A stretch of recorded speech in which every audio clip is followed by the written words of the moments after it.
After Soviet forces remained in Eastern and Central European countries, and the formation of puppet regimes in those countries, Churchill coined the term Iron Curtain, referring to the region in Soviet control as being behind an iron curtain of control from Moscow.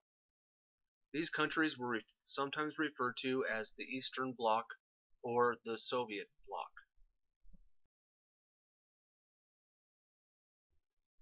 The ruling Communist Party in Germany began to channel Soviet orders through various puppet administrations, pretending they were their own initiatives. Any deviations from these orders were dealt with anything from public reprimands to imprisonment, torture, or execution. All of East German industry and property were nationalized. On October 7, 1949, the German Democratic Republic was declared. A new constitution, which enshrined socialism, was made law, and control was given to the Soviet-controlled Socialist Unity Party. In June of 1948, the Soviet Union blockaded West Berlin. This was in response to the citizens of Berlin strongly rejecting the communist candidates in an election.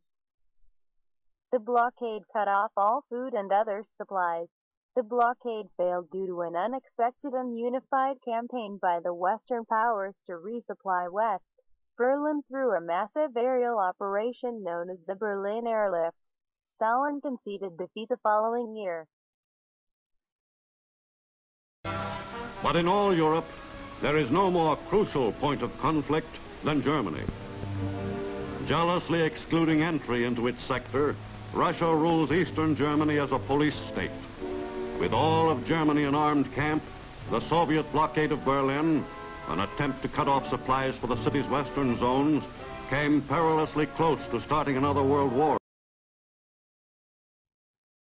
Despite Stalin's promise at the Yalta Conference that Poland would have free elections, vote rigging was employed to win a majority in the Soviet-controlled Pole. Following the forged referendum, the Polish economy was in the process of being nationalized.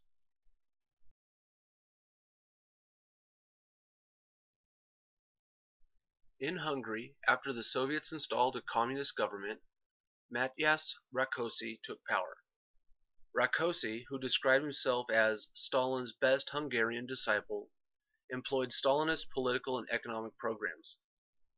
While he viewed himself as Stalin's best pupil, those under his rule and history would dub him the Bald Murderer for establishing one of the harshest dictatorships in Europe.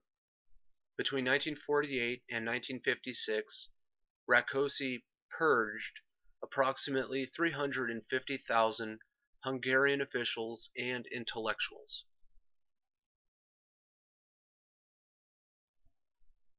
The year 1949 would go down in history as the moment of truth in the post-World War II division of Europe between East and West.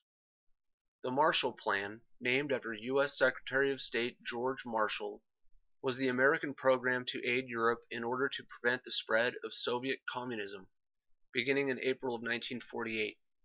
In an effort to appease and ultimately dominate the lesser states of Central Europe who were interested in joining the Marshall Plan, Stalin and his leadership founded the Comecon, or the Council for Mutual Economic Assistance. While the Marshall Plan was successfully rebuilding Western Europe, Soviet-dominated Central Europe was cut off from their traditional markets and suppliers in Western Europe. Interest in the Marshall Plan grew to the point that Stalin ordered communist-dominated governments to pull out of the Paris Conference on the European Recovery Program. But many clear-thinking Americans feel that armaments alone are not the answer. In the summer of 1947, Secretary of State Marshall had proposed to aid the nations of Europe. Money and supplies to get them on a sound operating basis and, coincidentally, to strengthen them against Soviet aggression were later made part of the plan.